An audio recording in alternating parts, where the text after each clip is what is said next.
5 heures du matin na sekanano. Kozala talibeza malédiction.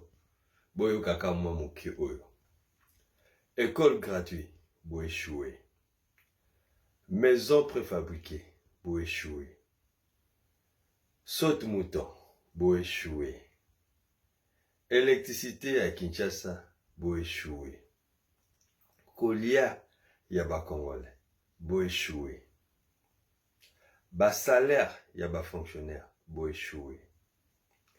Eau potable, rien que quand on a Kinshasa ya pamba. Je ne vais pas dire les autres villes parce que Congo est amouné. Bo échoué. Assainissement et propreté de la ville ya Kinshasa. Bo échoué. Il faut au moins, pour que Kinshasa kaka ya pamba, ville de Kinshasa est comme praticable dans le transport, circulation, ou bengaka, fluide. À peu près, au moins 2 milliards de dollars pour la bobongisa banzela nyoso. Oeza na Kinshasa est comme praticable. Après beaucoup de ça, ba projet mususu neti, ba métro ou bien ba transport mususu ya minene pour na kota la ba ligne directe, ya ba train biloko wana. Ngana lobika transport ka ya ba balabala ya pamba. Il faut au moins 2 milliards pour na kosala mo. Bo échoué. Pour la circulation, au Tozobenga, il y a bien na ba personne. Na niveau, il y a port, hein? Na ba aéroport na Bissou. Na kati, il y a Kinshasa comme dans d'autres villes. Bo échoué. Donc, pour Nabino, et l'eau comme un longa, bo salizani. Projet 100 jours, bo échoué. Union sacrée, bo échoué. Parce que union sacrée, donc, ma quelle est l'union de Bossala qui est na oka aki. Pour la nege ba destitué aki, Jean-Marc Kabundi, na poste à vice-président Assemblée nationale. Bazongi Sahel Isusu, na poste à vice-président Assemblée nationale. Moutou asilisa même pas université. Azotanga, en même temps, en étant un haut fonctionnaire de l'État. Et vous trouvez ça normal. Donc, makelelo nyos to bino bosala kawana ne suffit pas na bechek o batu ba yebi. Mais bokeli sous na Égypte. Est-ce que boyebi qui est Égypte? Projet na bango, il fallait au moins plus de 45 milliards de dollars pour construire une nouvelle ville. Bosi bon na ville Égypte ndengeni neza. Est-ce que ville Égypte et kokani na ba ville moderne aux dans le monde? Pour na bilobo ki de kozo exemple na bango. Boya na mona Kinshasa, bolo bakeno, tout ça le projet Sika, il y a partenariat en Égypte, bah Égypte a construit Kinshasa. A construit Kinshasa ngo côté nini na mabele nini.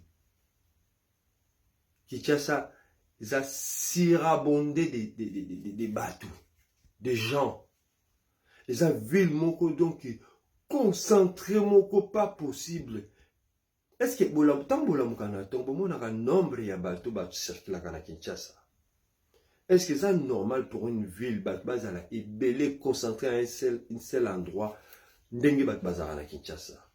S'il y a une épidémie, une pandémie ou un problème sanitaire, mais c'est une catastrophe. C'est vraiment catastrophique. Bateau nyos bateau na Kinshasa. Santé ya bateau kinna nukutu. Bo échoué.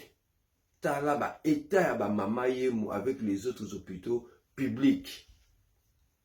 Mais lokola botonda kate na lokuta na buzoba boye na projet mususu oyo déjà eko échoué eko simbate bouti nango na Égypte. Na yebite soki tanga kendeki kotala ba pyramide et mataki na moto zondi mataka nisi mabanga wana ya plus de 2000 ans, plus de 5000 ans, à partir de nous aujourd'hui, bah, construisant donc une époque où il y a Égyptiens, car la même Égyptiens, les lots.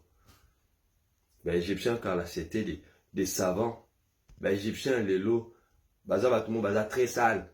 Al-Sisi, président d'Égypte. Yemoko Kutazo, Zangambon, il y a aussi ce projet au Yemoka Bandaki.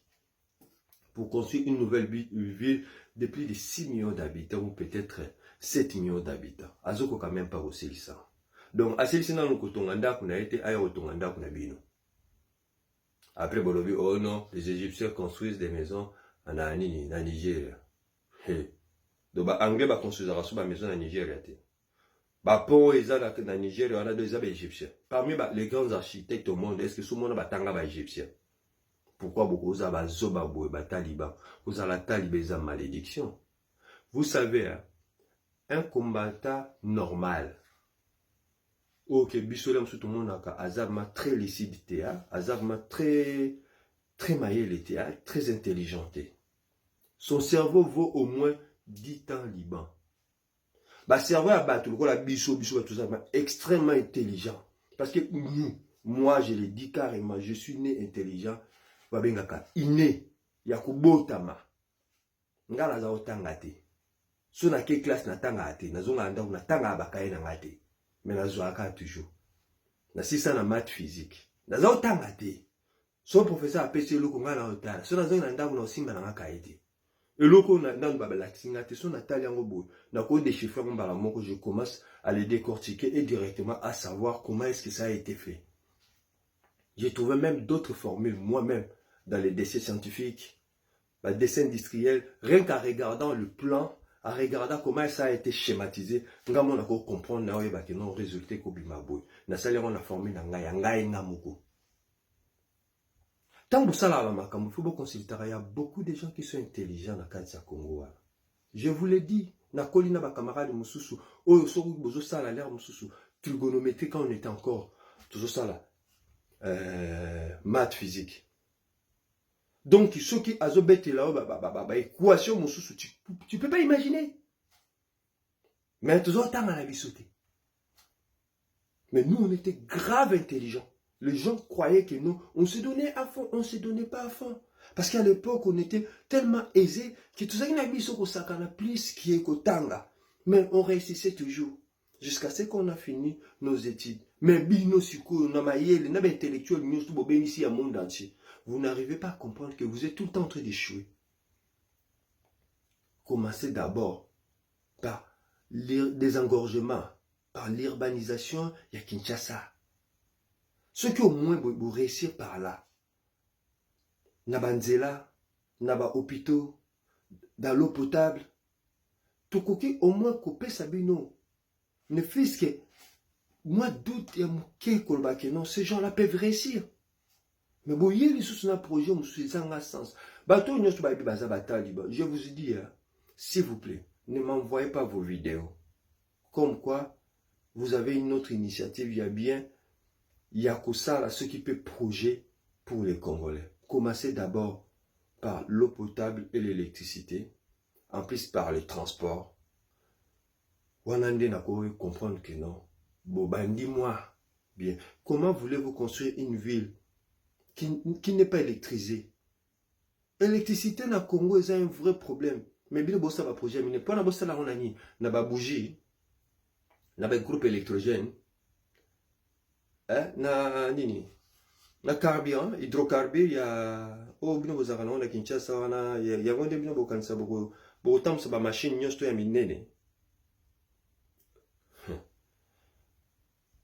dans le Congo, des grandes grilles, avec des grilles fixes, et ça, la immeuble, il y a bien besoin d'en côté.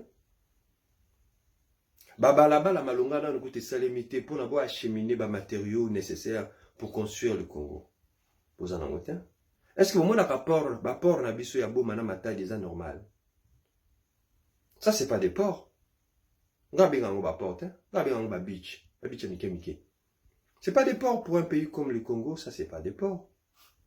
De Bozako échoué sur toute la marge. Bino Bataliban, na Félix Tshilombo. Mais Bozo qu'on a vu nos personnalités, on va construire une nouvelle ville pour les Congolais. Boye sous la massage Bozo, vous prenez des gens pour des stupides et des bêtes comme vous. C'est à vous, il y a combattant, mon corps, il y a résistant, mon corps. Ou il y a simple. Avec pas trop de jotes. Vaut à peu près 10 talibans. C'est à vous, il y a mon tour l'angaï. Rose entre 50 à 100 talibans. Donc, si vous avez 10 personnes comme moi, dans le IDPS, les endroits où vous allez en sous, dans 1000 personnes, vous êtes intelligents, vous allez faire progresser Mboka. C'est incroyable d'être aussi bas, minable. Non, mais c'est l'abrutissement collectif, je crois. Binoko, ça devient de l'idolâtrie. Nzamba opinion Bino parce que là, ça devient de l'idolâtrie. Bozako échoué. Sur toute la ligne, Bozako échoué. Commencez par l'eau potable et l'électricité. Après, vous allez voir les transports en commun. Pour la bobanda, idée na bino ya ville wana. Mais soyez sûr et certain, rien que pour les transports, on a qu'à Kinshasa à Pamba. Parce que le Congo est grand. Je parle de Kinshasa, ville minuscule à Mouké. Il faut au moins 2 milliards de dollars. Pour la banzela à Kinshasa et Tambola bien. C'est comme bon, on a besoin. Avant une partie du début du fleuve Congo à l'Égypte. Parce que tu as un projet Nabino. Besoin de Yiba Maï à Congo. Le début du fleuve Congo. Bo devient une partie. Bo ebi ba minerai minéraux nini ezalaka na kati ya mai wana e permettra ki ba congolais ba lia bien. Ce qui bo devient ngo et ko amener sécheresse na kati ya Congo. Regardez comment on est bête. Donc ozo memanzala sans le savoir que ozo memanzala na population congolaise. Vous voulez vendre une partie du débit du fleuve Congo au Nil parce qu'il y a eu de guerre entre le Nil na ba pays oza frontalier na bango à cause de l'eau. Bon, bien que l'Égypte, c'est un pays désertique. Bango mon coup, bah si ici ba problème na bango te ba mai, hein? Bah si ici ba problème na bango te, il y a surpopulation na Caire, na capitale na bango. Mais bino bozu bango ba retourner la bino Congo. Donc surpopulation ça na kati Kinshasa na bino bomoni yango te. Boke ozwa bato mususu bazal déjà ba pieds et mains coupés. Même si ça projet à monene, le plus grand projet de construction en Afrique. Bino bokanisi ba ko réussir na mbongo wapi. Al si ça na mbongo ndenge nini a ko injecter directement na kata projet na PRC. Ah, technologie ba bébé. Intelligence ba souris. Cause à la talibé za malédiction. Vous êtes trop bête. C'est incroyable. Beaucoup échoué. Beaucoup échoué. Et en plus de cela, beaucoup échoué. Commencez d'abord par des choses les plus simples. C'est à partir de là qu'on comprendra que vous êtes dans les bons. Parce que le Congo, les villes, le Kinshasa, c'est une ville complètement inconstruite. La plus grande immeuble de Kinshasa, comme on a Sozakom, 24 étages. Est-ce que vous avez un immeuble à Kinshasa qui 24 étages à Sozakom? C'est incroyable, Bozaba Zoba Taliba. Bozaba Zoba Mona na Monate. Botin de la ba vidéo ba projet na binoté. J'ai pas envie de perdre mon temps dans les analyses de vos stupidités. Merci. Vous continuez de la trinabino jusqu'à ce que Dieu va vous frapper. Et je voulais placer aussi un mot. Botika rotanga kombo ya ko blasphémer un individu dans les églises et les assemblées et tout. Ba église na ba assemblée za esika o batanga kombo ya nzambe. Batanga kombo ba individu. Surtout ba individu ba za ba traître. Bokende kotuna. Grande sœur na ya liboso za na nationalité ni. Grande sœur ya Félix Tshilombo ya liboso za na nationalité ni. C'est là que vous comprendrez que Mutuana, c'est à prendre avec une point d'interrogation. Vous êtes très ignorant. Beaucoup échoué. Vivre dans la pauvreté toute leur existence avec leur famille. Mais à Taliban, c'est incroyable. Bozana passe ya ba passe bonga na binote. Bo continuer na nzela na bino. Mais bo tindela ka biso ba vidéo na binote wa buzo ba pampambo ya batu bazanga maele. Merci à tous les combattants. Bako échoué. Tous en abisso patient. Le peuple congolais bientôt va le vomir. Projet na bino ko réussir les ans encore donc ça jamais Kabundi comme vice-président à l'Assemblée nationale. mutu babengaki bozongisi lisusu pone po produire ni donc eloko bosanzaki bokamati bolia yango lisusu ah bato eza mpasi kozala taliba